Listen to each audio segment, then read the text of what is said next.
Hello again, everybody. This is Dan Clouser, and welcome back to the Journey of My Mother's Son podcast. Yeah, I'm joined with communication trainer and professional speaker, Don Colliver. He's also known to be a bit of a clown at times, and we'll talk about that a little bit during the show, too. So, Don, thanks for joining me today. Yeah, Dan, it's great to be here. Yeah, thanks for having me. Before we start the conversation, though, just introduce yourself to my listeners. Tell them a little bit about who Don is today, and then we'll get started in the conversation.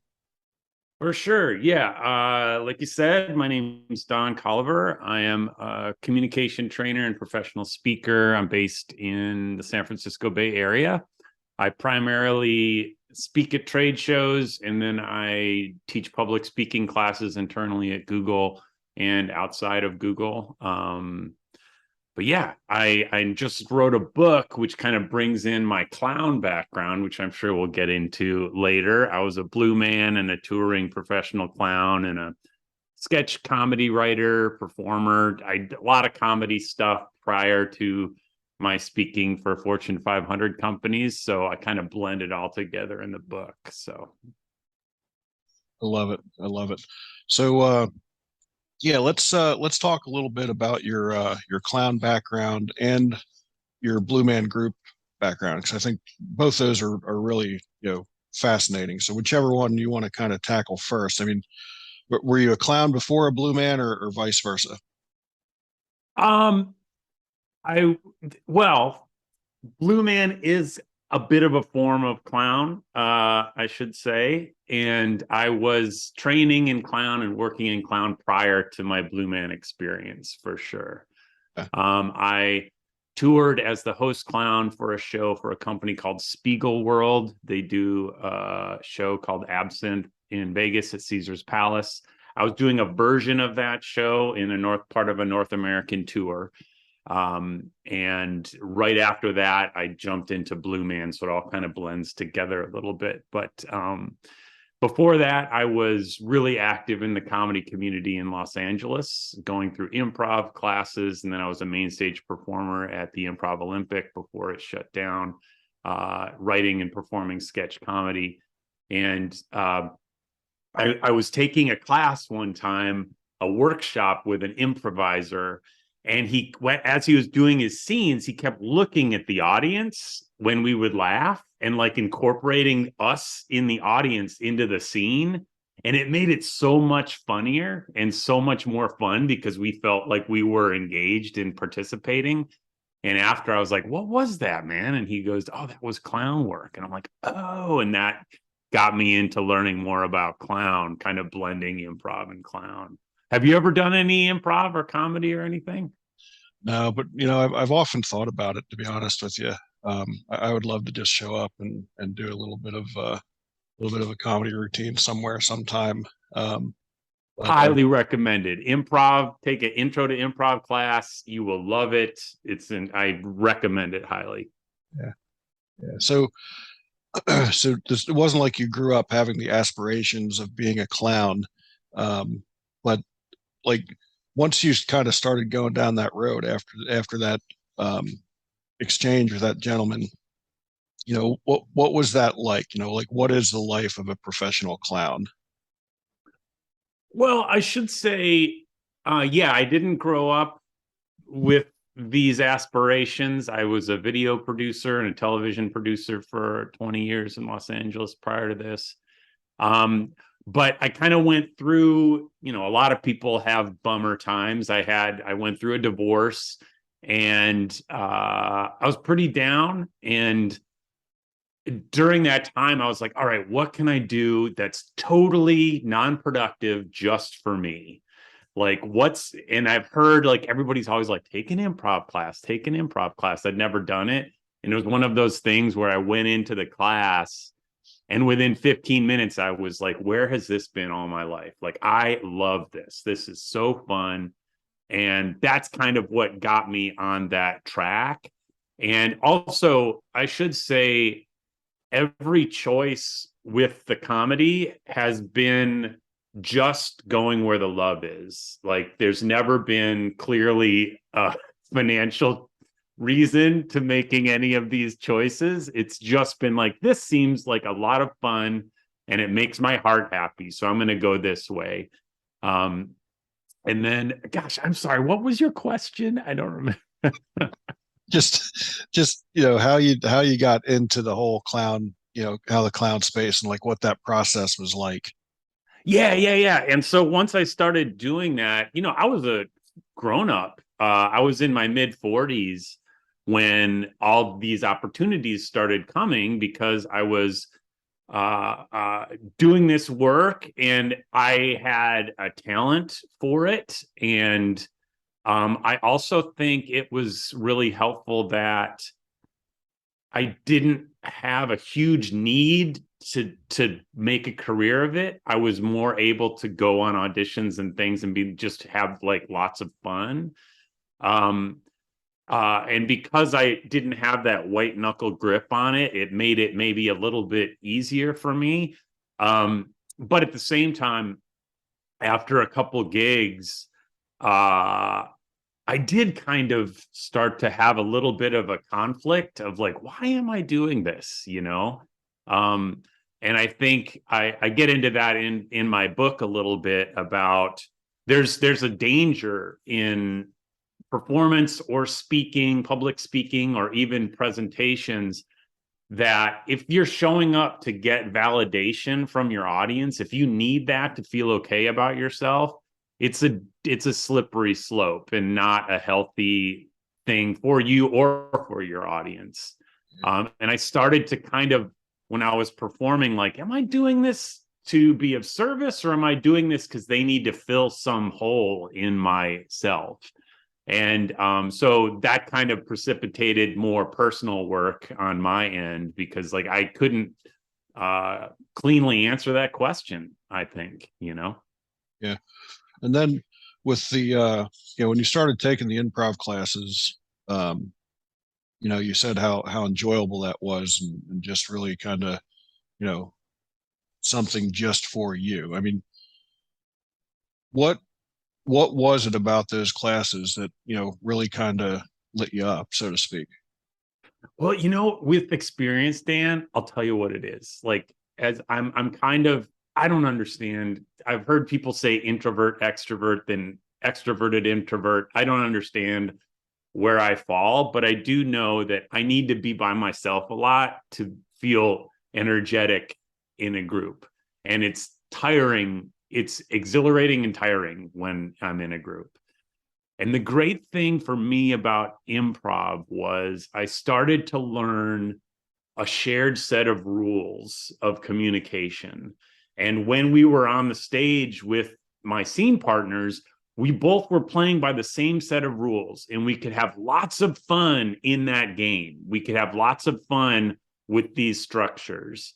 Sometimes in real life, there is no set of rules. And so I'm kind of like, why did that not work? I thought I was doing the right thing, but there was something that like very comforting about improv. And I think a lot of people feel that way. Like, oh, here's a place. I understand the rules. I can excel at these rules and I'll get along and have fun with everybody. Yeah, love it. Then how did the opportunity with the Blue Man Group come about? Is that something you were looking for, or how did you get into the Blue Man Group?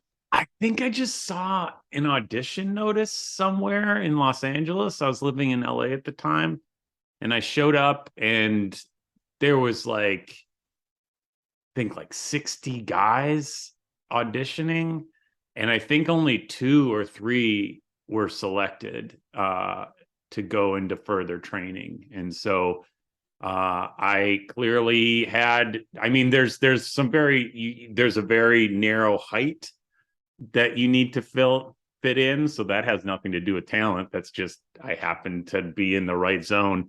But yeah, it was kind of I was just like, I'll give this a shot. And a weird thing about Blue Man is you need to be a really fast drummer.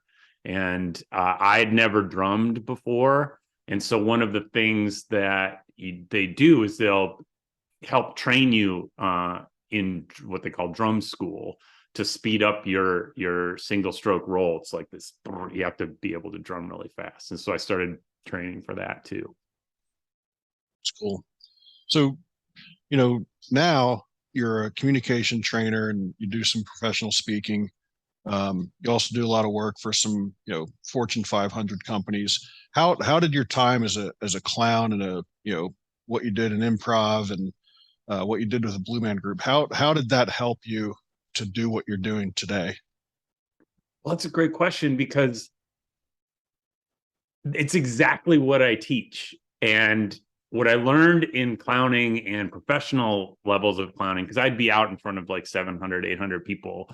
And I learned that the more I could be authentic and react with my impulses and be aware and listening to the audience and react to what they say, the greater our connection was, regardless of the content. I could let the content completely go and be able to really work on that listening and that two-way communication in the moment. And what that eventually told me was like, I'm enough. Like, I am enough up here. I don't have to like be terrified and over rehearse. Rehearsal is important, but there's a point, certainly for my public speaking students, where it can go a little further than needed because you're trying to control the outcome. And what I try to teach is, through some different techniques, is like, speakers, you're enough. You're weird enough. You don't have to like add anything on top of it. And if you're confident enough to show up authentically, we're going to connect to that humanity first. And then you can bring your content and connect with your audience with your content as well. But you need to be able to show up as an authentic human first. Yeah, I think that's so important. And I know, just when I do my own speaking, I always look to connect with the audience. I can see how, interaction, as a clown, where you're kind of constantly, connecting with the audience and the feedback. And even as a performer with the Blue Man Group, I mean, obviously there's energy coming from the audience there that I'm sure you're feeding off of. I can definitely see how that translates into, just quote unquote, generic public speaking, so to speak. Because sure, it totally transforms a presentation if somebody adds a little bit of that kind of engagement. So do you speak as you're traveling around? Yeah. And a lot of it's to, youth sports groups, but also in other settings as well, church groups or, corporate groups. Honestly, whoever wants to listen to me. That's great. Yeah, that's awesome. But yeah, so I love to be able to, talk to someone who's always, who's also in that realm and just kind of, hear how they approach. I mean, 'cause there was a time, literally, where I would get sick to my stomach before I would go out on stage. Like, I just really, even as the organization I used to run, for our annual banquet, I was kind of the quasi MC. So it wasn't even like I was the, keynote or anything like that. I'm up there for 3-4 minutes at a time, sitting back down, back up for another 3-4 minutes at a time. And I could never eat my meal prior to that because I was just so nervous. And then, it just was something that, I started to learn to kind of, feed off that energy that, the audience was given back. And I'm not saying I'm not nervous when I take the stage at this point, but I can actually eat a meal without feeling like I got to run to the bathroom and puke before I get up on stage. So, was there ever a point, in your speaking career, your performing, where you really had to battle those nerves, or did it come somewhat natural for you? Oh yeah, often. And still, I think everyone deals with stage fright, for sure. I think the first time, in terms of my trade show presentations, I'll be hired by a company. I do a lot of tech, cybersecurity companies, and I'll go to Vegas for like a 4-day show, and I'll present like a 10-minute presentation throughout the day in their booth for all the attendees milling around and like gather a crowd. And I remember the first time I went to do that, my first booking, I was terrified, so terrified. And like, there's a few tips that I did and were very helpful. The first one is, and maybe it'll be helpful for your listeners. First one is shifting. It sounds like you kind of do this in your presentations, and sometimes it doesn't work for people. But for me, shifting kind of my perspective of, like I said before, I hope they like me, to I have some information that can be of service to these folks. And how can I most effectively be of service and convey this information? It kind of takes me out of the picture, and it's just about getting that information to them. So that works for me. I think building emotional intelligence, which is a part of that, can be developing a meditation practice, depending upon what works for you. But the main thing is being able to observe yourself. Like, I know sometimes, say, use the trade show example. If there are people in the audience that decide that they want to ask pointed questions or difficult questions to kind of trip up my presentation, at first, my shoulders will go up, my breathing will get tight. And thanks to kind of working on meditation, I'm a little bit more aware of my physiological responses. And then I can have choices. I can either say, great question, I'll address that after the presentation, knowing like I'm not in a good physiological position to answer this because of experience. I know I might start getting irritated, which is not good for anybody. It's not going to be good for the brand. And everybody in the audience is going to be like, this guy's pissed off. I don't want to listen to him anymore. And I only know that because I can sense my body is getting tense. So I guess shifting mindset, a little bit of body self-awareness. Those are two tips that I find really helpful. Yeah. So what was it that led you into wanting to, coach and train other people as they're getting into, their own, kind of public speaking journey? Sure. Well, I teach at Google internally here in Mountain View. And I was actually leading a sketch comedy writing class. They have internal after hours sponsored like little classes for the Googlers. And as when the pandemic started, they were looking at other virtual classes. And I had all this public speaking experience. I was like, I can lead a public speaking class. And it was very popular and sold out a lot. And after the first one, I was so encouraged to see such a transformation in these participants. They're younger folks, like maybe upper 20s, lower 30s. Maybe they're great engineers, great software developers, and they were just starting to need to speak to executives or have a team that they're managing and speak to the team. These are things that they'd never really done before.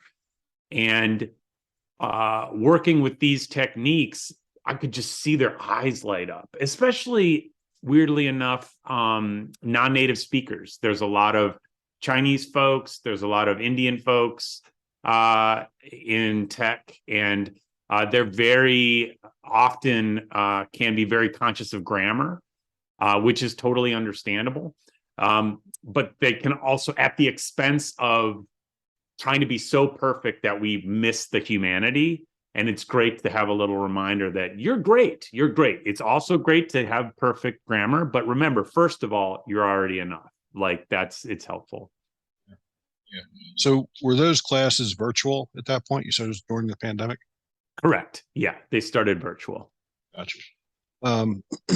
So how do you approach, do you do some other like virtual teaching and virtual classes as well, or is that kind of beyond you now that the pandemic's over? Oh yeah, yeah. In fact, I often launch independent public speaking virtual classes so anybody around the world can join. They're 6 weeks, 2 hours a week. So yeah, in person, we're back to in person at Google. So kind of both. Gotcha. 'Cause I actually just did my first virtual speaking event, um, a few days ago, and it was actually very awkward for me compared to an in-person speaking event. And as I mentioned about feeding off that energy, and you can't really, you know, you may think you're making eye contact with someone virtually, but you really don't know. So what was that like for you, kind of going into that virtual space that the pandemic kind of forced us into and is becoming more and more common uh, today? What was that learning curve like for you going from it? I loved it. I don't know I don't know why I just liked it so much. It just worked. I didn't have to go sit in traffic. I don't know what it was. I think also when you're working with professionals and executives, and there's kind of and everybody's conversant on the platform, there was already an understanding that we're all going to have our cameras on. We all understand muting, unmuting. So that wasn't a problem. I can see just opening up a workshop to the public, maybe, or speaking at a public engagement where it's just like a sea of people with their cameras off. That can feel weird for sure. And I've heard there's a rule of thumb to try and add some engagement in any kind of virtual presentation every 4 minutes, meaning either hand raises or some kind of asking people to type in the chat just to keep them engaged. And that can be difficult if everybody's kind of tuned out. That's why I always encourage people to turn their cameras on. Another great way to increase engagement is to acknowledge something the audience is doing. So if someone's nodding and their cameras are on, you can be like, "Oh, Dan, it looks like you're understanding what I'm talking about. Do you have experience with this?" And just anything to kind of get a two-way conversation going. Right. Yeah. Yeah. Very, very interesting. So what then led you to the book? And the title of the book is Wink: Transforming Public Speaking with Clown Presence, which is a very intriguing title. But what led you to want to go ahead and write the book then at that point? Well, as late last year or mid last year, I was looking back at the curriculum I was teaching for public speaking, and I kind of realized, wow, nobody else teaches this stuff, because I was kind of blending improv, clown training, and your typical public speaking training all together. And I was getting feedback from my students that were just like, we've never done anything like this before. This is so helpful. This is so helpful. And so the thought was, how can I get this out to more people as I'm kind of formalizing what I'm teaching? And it was just kind of taking my curriculum and kind of formalizing it in a way. So that's the reason I wrote the book. Right. So it really is Don's textbook to public speaking. Big time. Yeah. Yeah, I love that.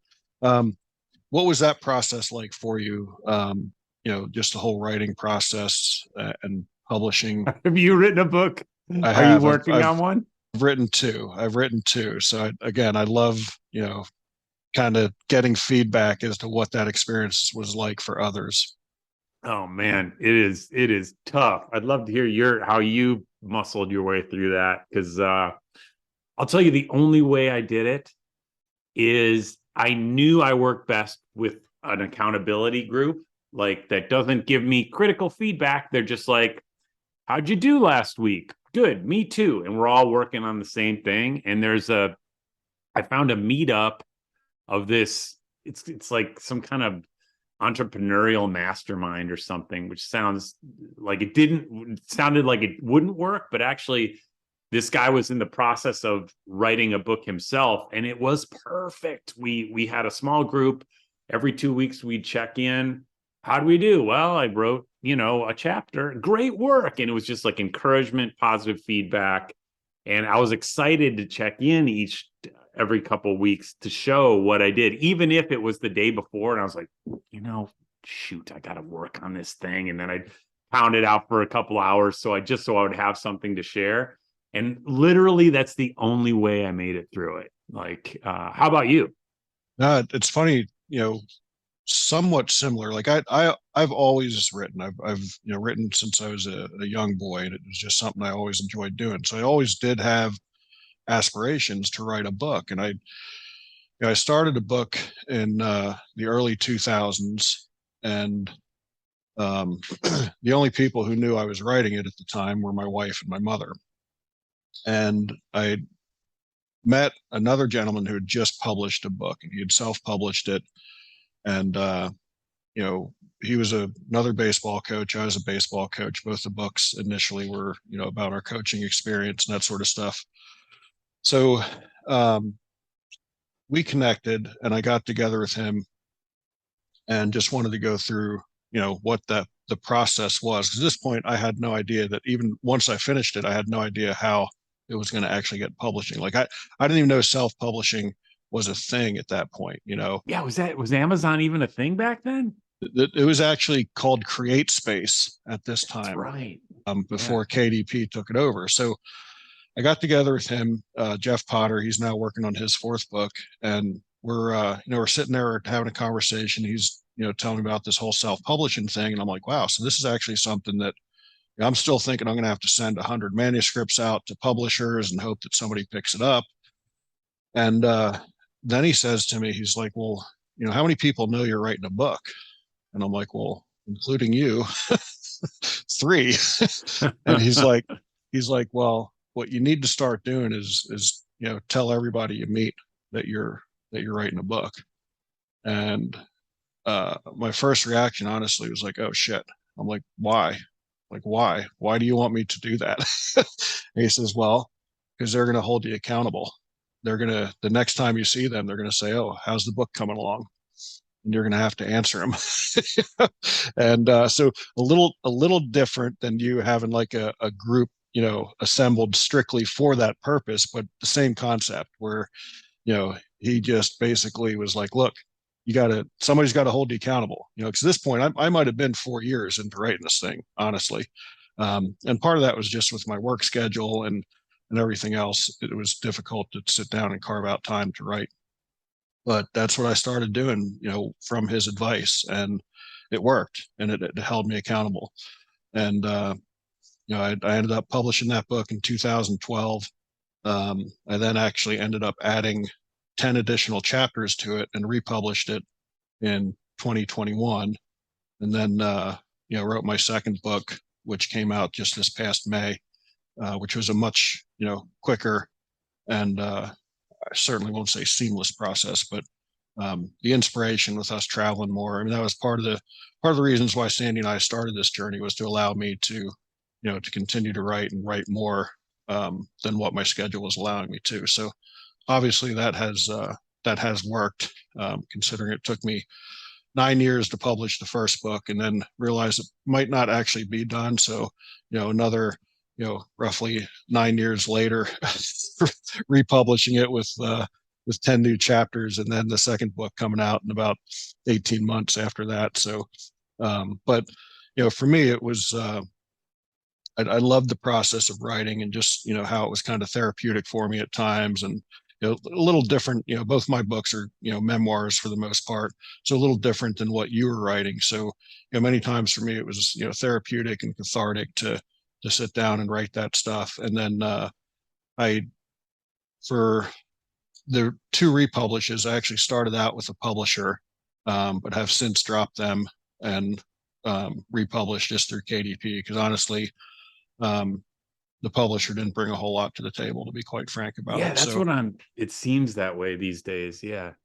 yeah, so anybody that's out there, they're listening, I mean, I recommend just go the self-publishing route. It's almost like an independent musician, where it it's their art at that point, and they want to have full control over it. And that's really kind of the way I feel as a writer as well, is that I want to have full control, um, over that. So I think, especially in this day and age, and the way KDP makes it, and there's a lot of other, platforms out there that you can self-publish through as well, but um, you can do it pretty easily at this point, if you put the work in, for sure.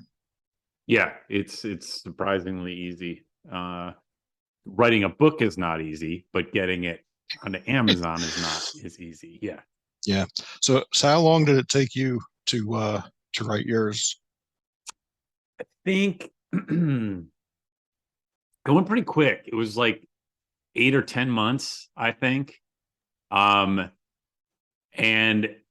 reason being, it was pandemic. I wasn't busy. Like, I didn't, it was kind of like, what else am I going to do? This feels fairly productive. And at least I felt productive at the end of the week, Um, yeah, so it went pretty quick. Then I hired an developmental editor that was very helpful. I sent it out to a bunch of beta readers. Because again, this is nonfiction, which is different than yours, which was one of the most painful things in my entire life, like getting feedback from peers, but also like I'm very, very helpful. But also, just like you say, like when your friend was telling you needed to tell everybody, for me, it brings up all this, like, who do I think I am writing a book? Like, what do I know about this stuff? And that's a thing every day I'm like pushing down to just try and get some words out. Yeah. And then here it's like putting it right in my face of like, I already don't feel like I'm enough to write this book. So tell me how much it's not right, like already. So it was really stingy, but it made the book better. Yeah. Yeah. Yeah. And I think that's important to be able to do that and, look yourself in the mirror and, take that, constructive criticism for what it is, constructive criticism. It's not just, straight beating you down sort of thing. So I think that's important. Totally. And it goes back to that thing about the book is not me. I am fine. I am good as I am. Like feedback on the book is a separate thing. And like I tend to like start to meld those two things together and take criticism very personally. And I think same with public speaking, like you need to do a lot of personal work to start to separate those things. Yeah. Yeah. Very important for sure. So, Don, is there anything we haven't touched on that you'd like to bring up to the listeners? Well, I was so excited when you reached out because I drove around the country in '98 for a year and lived out of a station wagon. So that's so cool that you're living the dream now. Yeah, yeah, I love it. And I actually forgot you did tell me that before we'd started recording. So, you know, what was that experience like for you? Again, we're in an RV. You know, traveling probably with a little bit more class than the station wagon, so to speak. I know when my brother first looked at our RV, that was the first thing he said. He's like, "Well, you're traveling in a little bit more style than what Mom did when she did it in the '67 Plymouth Valiant." So, but like, what was that experience like for you? Because I know for me, one of the things that's been so amazing to me is just not just the beauty that this country has to offer, but truly the incredible people that are in this country. Right now, mainstream media wants to point out all the differences and just continue to create division. But if you actually take the time to go and sit down and have conversations with people, like you find out, regardless of where they are, regardless of what spectrum, which side of the spectrum they're on, like they're genuinely good people, and we have a lot more in common than what we don't. So I'd like to kind of hear a little bit about your experience traveling, before we wrap this thing up. Yeah. I jumped on the road. I'd finished college, started working professionally in Detroit. I was a video producer for automotive training videos. And it was one of those things like I knew I didn't want to keep doing this forever. And I had backpacked a little bit in Europe, like immediately after college. And there was a lot of Australians and South Africans who are traveling like a year. And I was like, I want to do that. And so I kind of saved up in Detroit until I had enough money that I thought would kind of carry me for a while, and just left and drove around.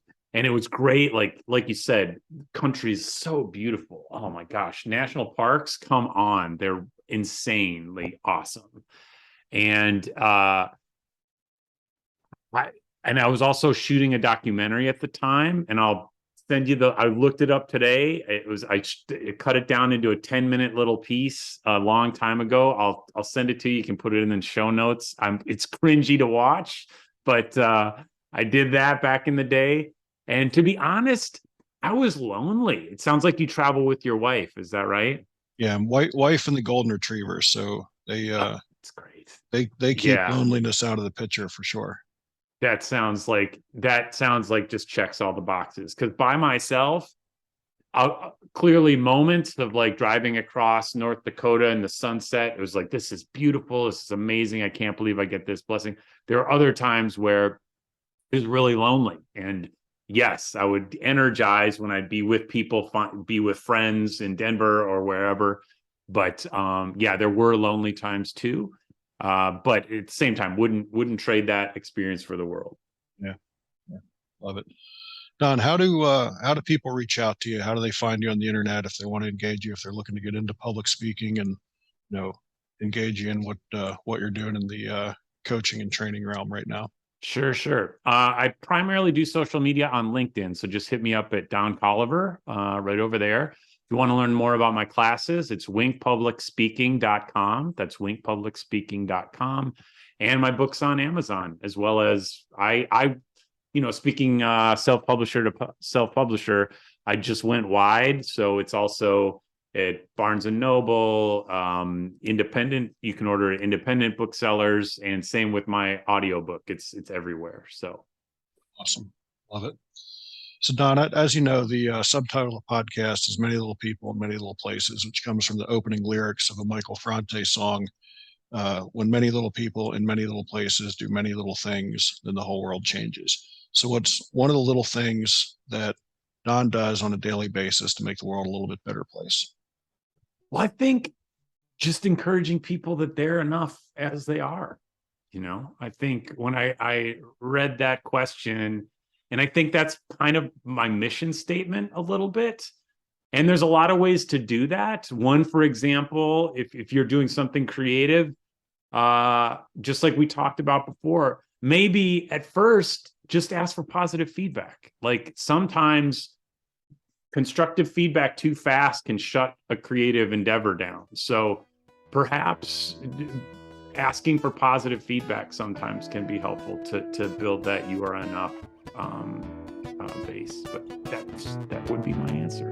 Yeah, no, I love that. I think that is very important. And so many of us, I think, don't often feel as we are enough. So to hear that message is very important. So that's a great answer for sure. For folks out there listening, be sure to check out my other podcasts and blogs at journeymymotherson.com or danclouser.com. While you're there, pick up a copy of the most recent book, Journey My Mother's Son, Volume 1. Don, thanks again for joining me on the show. It was a great conversation. I really enjoyed it. Thank you, Dan. Safe travels. Thank you.